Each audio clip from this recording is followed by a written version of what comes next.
Ya, assalamualaikum warahmatullahi wabarakatuh. Ya, jadi pertemuan kita hari ini kita terkendala lagi sama jaringan.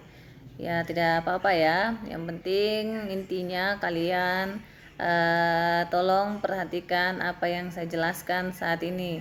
Ya, ya. Jadi untuk pertemuan kita hari ini atau pertemuan kita yang 4, kita akan membahas masalah karakteristik wisatawan.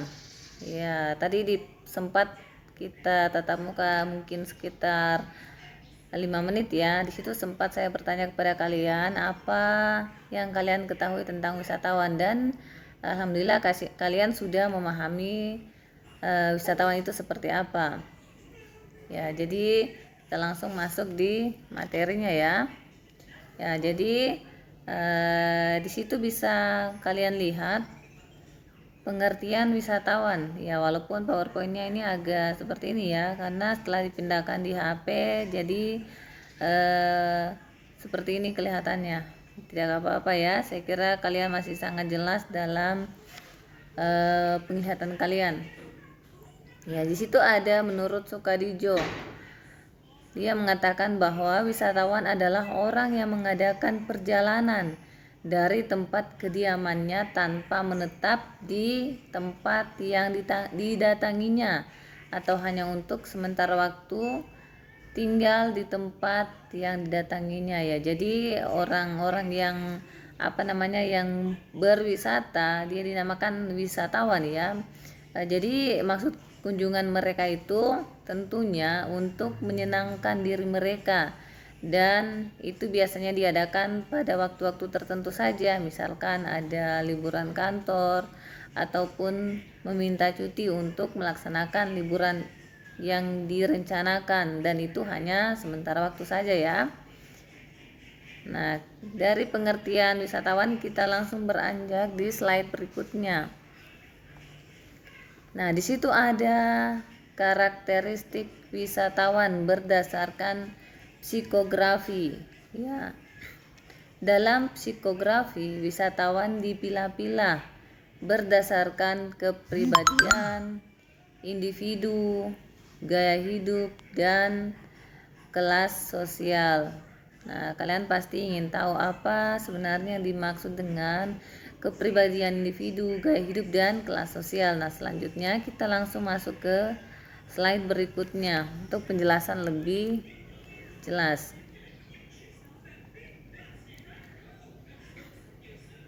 Ya, kemudian sebelumnya tadi ya, di situ kan sudah dijelaskan bahwa psikografi adalah wisatawan yang dipilah-pilah berdasarkan kepribadian individu, gaya hidupnya, dan kelas sosial. Ya, seperti saya sudah katakan di pertemuan-pertemuan sebelumnya ya, wisatawan itu bukan hanya satu saja, tetapi ada berbagai macam-macam.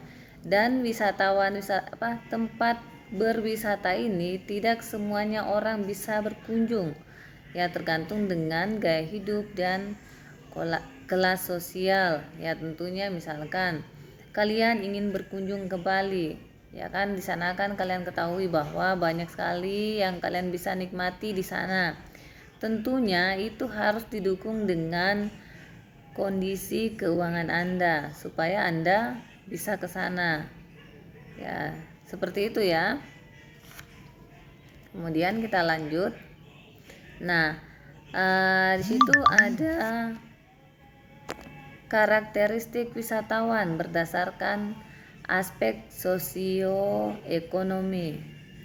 Ya, jadi karakteristik wisatawan dibedakan berdasarkan demografi, yaitu berdasarkan usia, latar belakang, dan siklus keluarga. Ya. Selanjutnya kita akan menjelaskan lebih jauh lagi tentang perbedaan berdasarkan usia, latar belakang, dan siklus keluarga. Nah, ini ada siklus keluarga ya. Usia. Ya. Jadi wisatawan ini berdasarkan usia. Jadi Sifat wisatawan berkait dengan umur karena dampaknya pada kegiatan wisata yang dilakukan. Pengelompokan usia wisatawan dapat dibagi menjadi 7 generasi. Kebutuhan dan keinginan wisatawan berubah seiring dengan perubahan usia. Ya, jadi tidak semua tempat kita berwisata itu bisa dikunjungi oleh semua usia. Contohnya seperti anak-anak, orang tua, remaja, dewasa. Ya, jadi ada perbedaannya ya. Ya, kita langsung masuk di poin pertama. Poin pertama itu kelompok anak-anak atau sering disebut dengan baby booms. Ya, atau generasi X ya. Kelompok ini berusia 0 sampai 9 tahun. Terdiri atas berbagai kategori yaitu bayi atau di bawah 1 tahun, balita atau di bawah 5 tahun, dan anak-anak atau 6 tahun sampai 9 tahun ya. Jadi kelompok ini tidak memiliki daya beli, namun ia memiliki pengaruh terhadap orang tua dalam memilih tempat wisata. Ya, jadi dalam kelompok anak-anak ini mereka seperti mengikut saja kemana orang tuanya pergi, sehingga mereka akan menyesuaikan diri di mana orang tuanya mengadakan wisata. Misalkan saya kasih contoh seperti orang tuanya mengajak keluarganya berwisata ke pantai. Tentunya anak-anak, baik yang masih bayi sampai anak-anak, biasanya akan bermain di sekitaran pantai seperti bermain pasir, kemudian berenang, disesuaikan dengan umur mereka. Ya, seperti itu ya. Dan pada anak-anak ini mereka belum memiliki ingin membeli sesuatu seperti cenderamata ya di suatu tempat di mana kita berwisata. Ya, mereka hanya fokus pada permainan. Ya, jadi seperti itu ya. Kemudian kita lanjut. Nah, yang kedua itu ada kelompok remaja atau baby booster. Ya, jadi dia berusia 9 sampai 16 tahun dan sering dianggap manusia tanggung karena dia dianggap dewasa tetapi secara mental masih kekanak-kanakan. Wisatawan dari kelompok ini cenderung melakukan perjalanan grup. Anggotanya memiliki minat dan hobi yang sama. Ya, biasanya kalau kelompok remaja ini biasanya mereka berwisata dalam kelompok ya, karena belum berani secara mandiri untuk berjalan sendiri tanpa diiringi dengan teman-teman yang lainnya seperti di sekolah. Biasanya di sekolah itu guru selalu mengadakan rekreasi di suatu tempat wisata bersama para peserta didiknya. Ya, kemudian yang ketiga, kelompok anak muda atau late baby boomer ya. Anak muda pada kelompok ini berusia di atas 17 tahun. Dia lebih dewasa dibandingkan dengan kelompok remaja dan mulai lebih banyak berpikir dengan logika daripada emosi. Ya, jadi kelompok ini aktif dan energi sehingga pilihan kegiatan wisata harus bisa menyalurkan energi dan kemampuannya. Ya, jadi biasanya kalau mereka ini kelompok anak muda ini sudah lebih mandiri lagi ya, walaupun tanpa dipantau oleh orang tua ataupun guru, mereka bisa berwisata secara mandiri ya, karena mereka sudah bisa membedakan mana yang baik dan mana yang tidak baik karena sudah berpikir dewasa ya, dan kemampuan apa yang mereka miliki bisa mereka salurkan tempat wisata tersebut. Artinya ketika mereka ingin berwisata, mereka itu pasti punya rencana ataupun tujuan. Misalkan saya akan berwisata di pantai. Ya, saya ingin menyalurkan hobi saya di sana seperti bermain voli pantai ataupun berenang. Ya, seperti itu ya contohnya, masih banyak lagi contoh yang bisa. Bismillahirrahmanirrahim. Ya, selanjutnya itu ada kelompok dewasa. Wisatawan pada kelompok dewasa berusia sekitar 24 sampai 50 tahun. Ya, berarti sudah sudah matang sekali usia tersebut.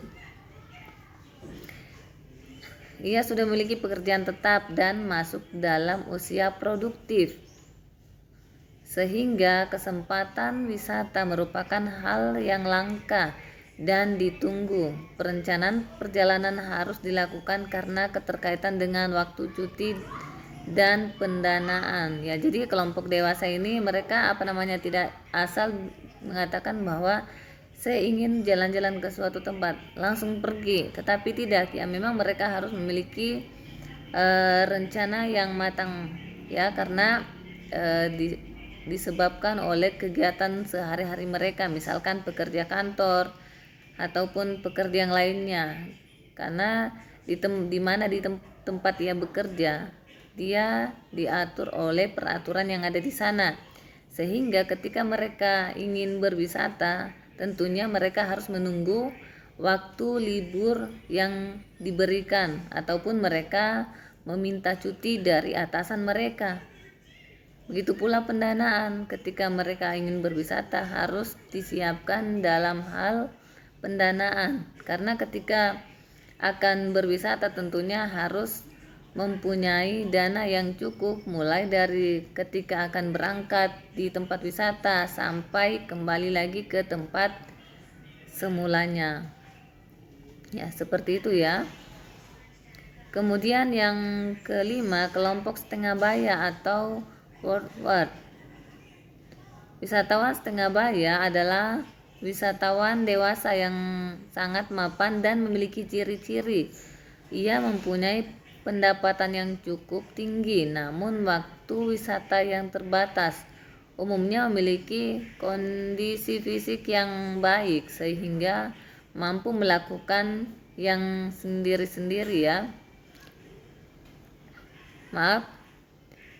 Sehingga mampu melakukan kegiatan berpetualangan dalam pemilihan fasilitas dan pelayanan atau mempunyai referensi sendiri-sendiri, minat terhadap alam dan budaya dalam pembuatan keputusan liburan.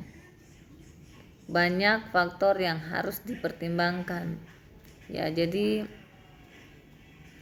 usia seperti ini tentunya harus juga memperhatikan, jadi sama tadi yang kelompok sebelumnya ya. Jadi mereka harus mempertimbangkan kondisi mereka dalam artian karena kan mereka sudah menjadi manusia yang produktif ya, artinya mereka bisa berkreativitas, artinya mereka sudah mempunyai pekerjaan yang tetap dan menghasilkan segala sesuatunya, sehingga ketika akan berwisata tentunya itu harus dipikirkan secara matang-matang. Ya, ditambah lagi misalkan yang usia mendekati 50-an itu memang benar-benar harus diperhatikan dengan kondisi fisiknya ya, karena biasanya umur 40 ke atas itu penyakit dengan mudahnya menyerang mereka ya, karena daya tahan tubuh sudah mulai berkurang. Contoh, tidak mungkin kita berpariwisata dalam keadaan yang tidak sehat kan, karena memang tujuan kita di sana untuk bersenang-senang. Oke, kita lanjut kelompok yang keenam, yaitu kelompok senior. Ya, jadi istilah senior menggambarkan ia berumur 50 tahun ke atas.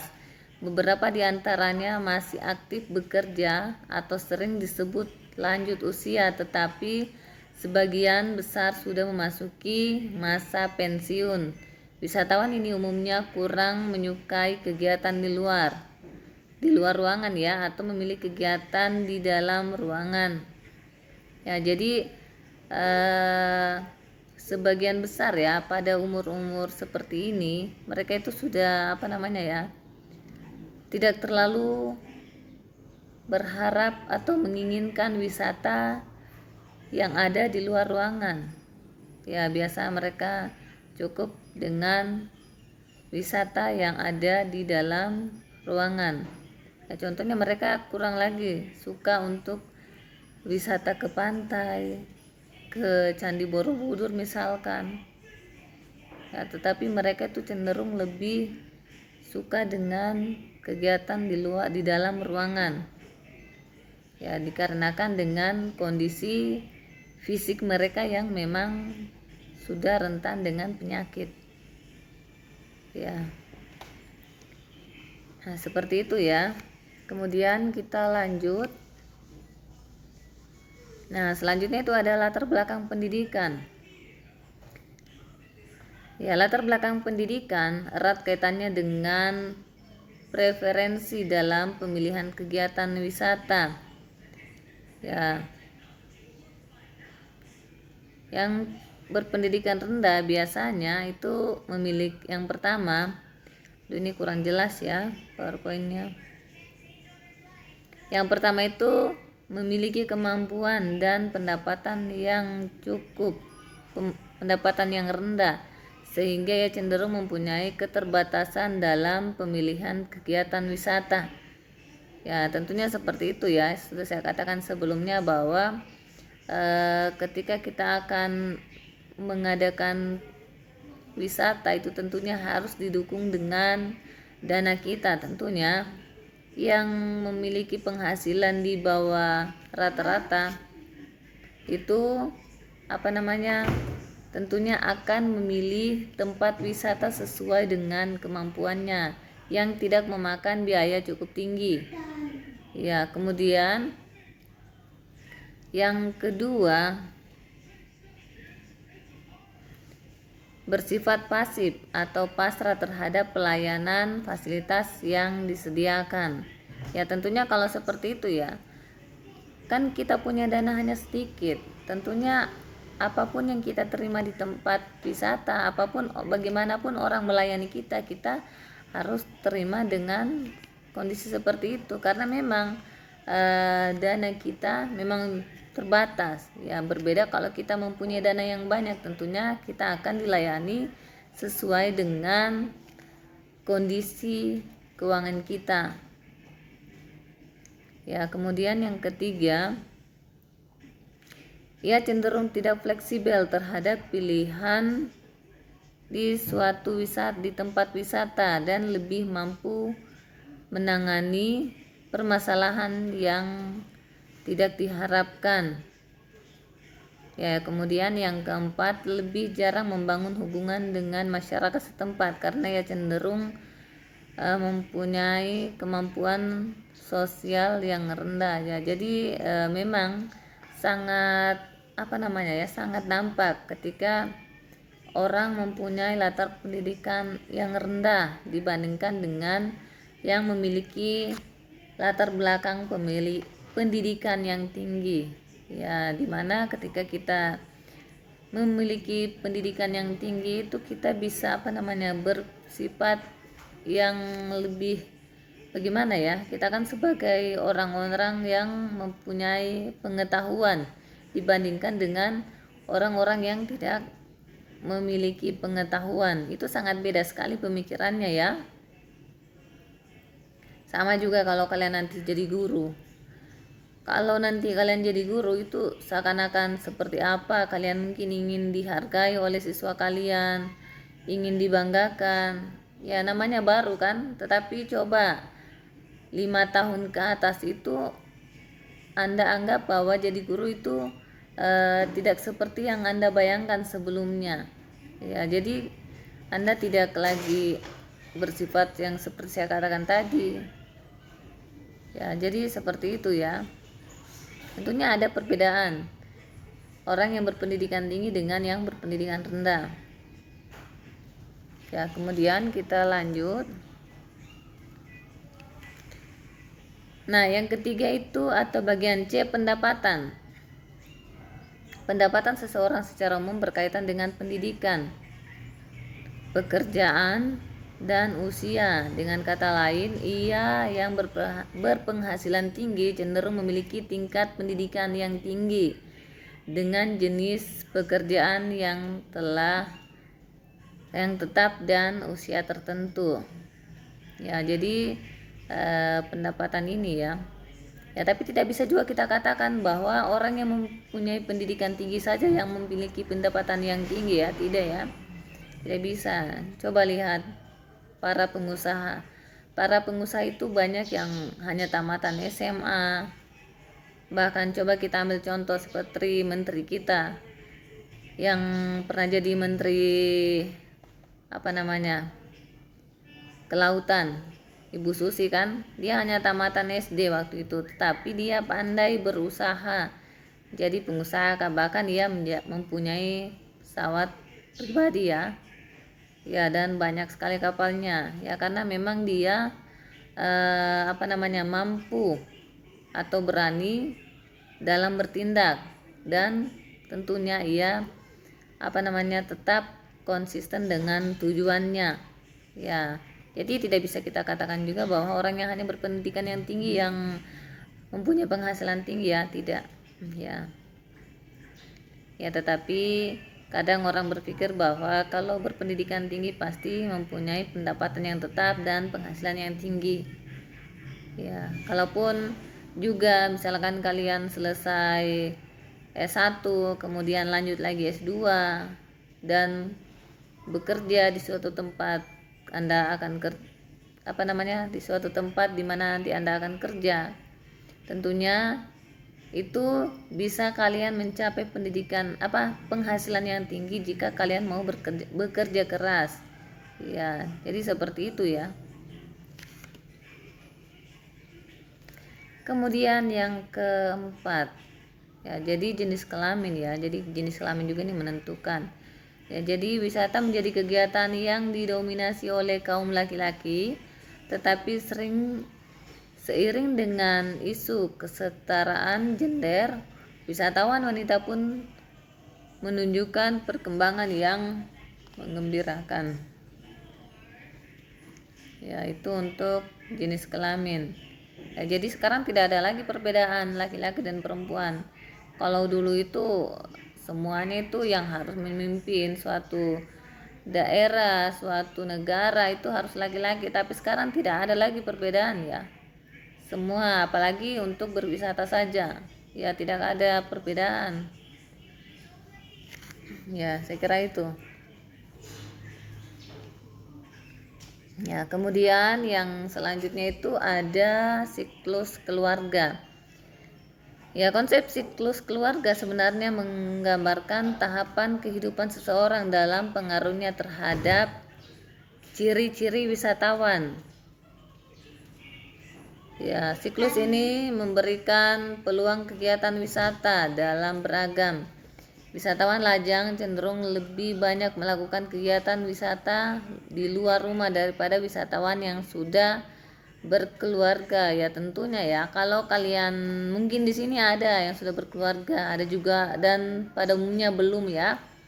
Ya, jadi ketika kalian nanti berkeluarga, di situ akan kelihatan perbedaannya. Bagaimana ketika Anda belum berkeluarga, di situ seakan-akan Anda bebas mau berwisata kemana saja, baik dengan teman ataupun keluarga ataupun yang lainnya ya. Tetapi kalau nanti kalian sudah berkeluarga, itu terbatas semuanya dan harusnya direncanakan secara matang-matang. Ya, tidak ada lagi yang mengatakan bahwa ketika Anda berkeluarga Anda akan berwisata ke suatu tempat langsung pergi saja. Oh, itu tidak ya, harus ada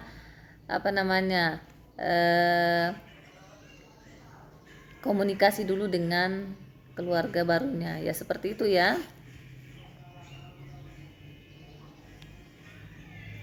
Ya, kemudian yang ketiga itu ada karakteristik wisatawan.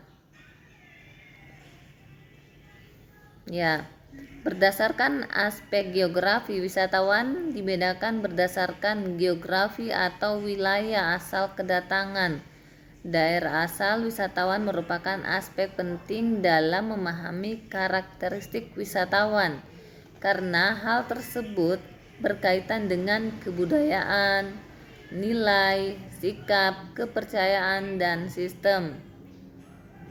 Ya, jadi seperti itu ya.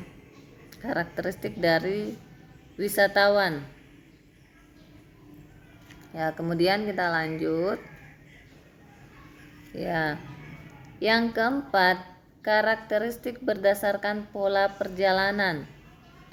Ya, jadi wisatawan memiliki ciri yang unik ketika ia akan melakukan perjalanan wisata dan dapat dibedakan berdasarkan manfaat perjalanan, tingkat loyalitas, dan fasilitas yang digunakan untuk mengunjungi daerah tujuan wisata, sehingga wisatawan mendapatkan pelayanan yang baik. Ya, jadi sama kalian ya, ketika akan berwisata, ya contohnya seperti ini, kita akan berencana wisata ke Wakatobi ya, khususnya angkatan 2018 ya. Jadi sebelum kita ke sana tentunya kita harus pikirkan apa yang akan kita kunjungi di sana, kemudian perjalanan apa yang akan kita gunakan ke sana, kemudian penginapan kita di sana. Itu harus kita pikirkan sampai kita kembali lagi ke rumah kita dengan selamat. Tentunya itu harus kita pikirkan jauh-jauh sebelum kita berangkat ke sana.